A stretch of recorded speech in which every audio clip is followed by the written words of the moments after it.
नमस्कार जय जगन्नाथ मु doctor Milan Kumar dental surgeon 32 gems of smile unit 6 Bhubaneswar.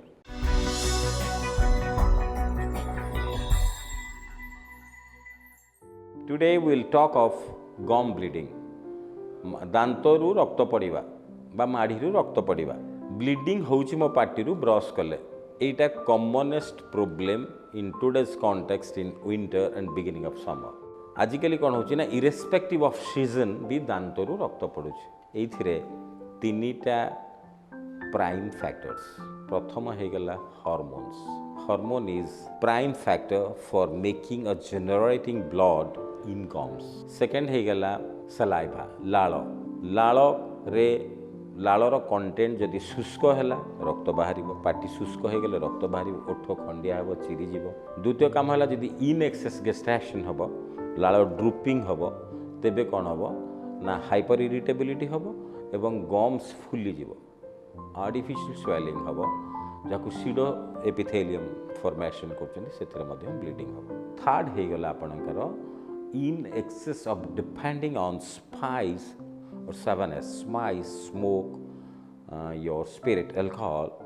If you're depending on all these factors, then more fibrosis, thickening of the tissues of the cheek, पाटी कम खोलिबा रक्त बाहरिबा माढ़ीरू अत्यधिक टाण हेकि fibre हेकि एई तीनिटा commonest factor. आमर गोटे साधारण धारणा अच्छी छोट बेलू जे पायरिया हेले दांतरू रक्त बाहरे ता एक कारण।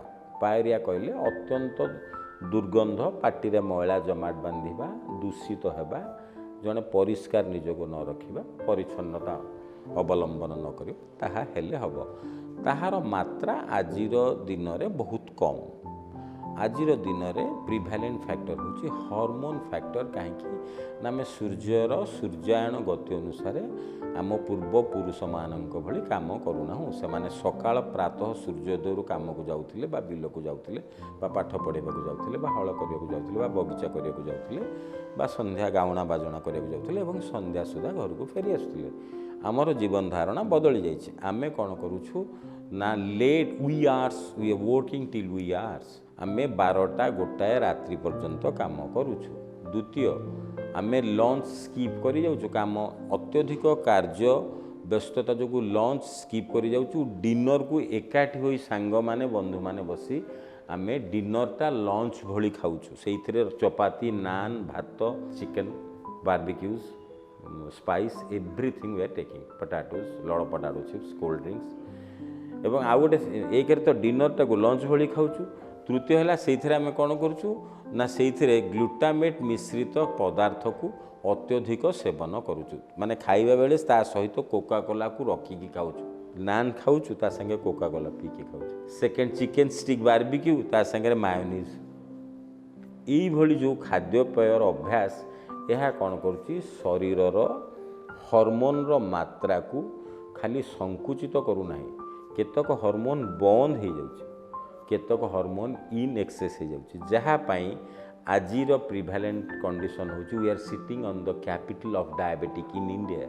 भारत वर्षर युव समाज डायबिटिक रो कैपिटल उपरे बसीची। एक तृतीयांश व्यक्तिंकर डायबिटिक एक तृतीयांश व्यक्तिंकर ओबिजनेस अत्यधिक मेदबहुलता ये दुईटी प्रमुख कारण जो थे डायबिटिक प्रिभैलेंट टिपिकल फीचर है dental bleeding your gums will start loosening and will bleeding. ये तेणु कौन हो आपण ब्रश को खाली छुईदेला मात्रे दांतरू रक्त बाहर एवं ब्रशिंग कले दांतरे पूरा पेस्ट सहित रेड पार्टी पड़ुची। यार प्रिकसन आपण डेंटिस्ट मान को देखा करंतु एवं एंडोक्राइनोलॉजिस्ट को देखा करंतु यह मस्ट या छाड़देले आमे कॉमन टेक होम मेसेज होची आपण माने फ्रूट खाइबा डेफिनाइट करंतु।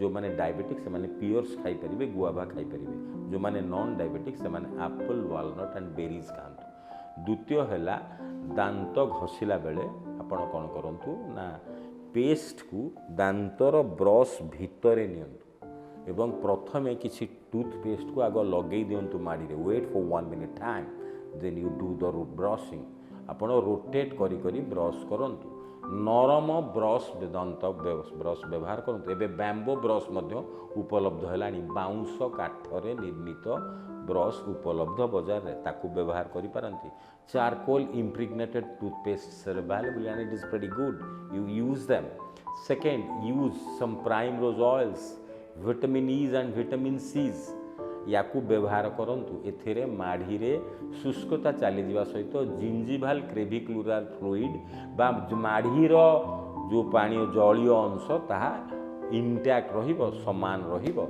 एथिरे ब्लीडिंग आपातत बंद हो सत्वे जदि ब्लीडिंग होची आपण माने नेबरिंग डेंटिस्ट को आग देखा तापर एक्सपर्टाइज देखे आशा करूची this is a good message for the society.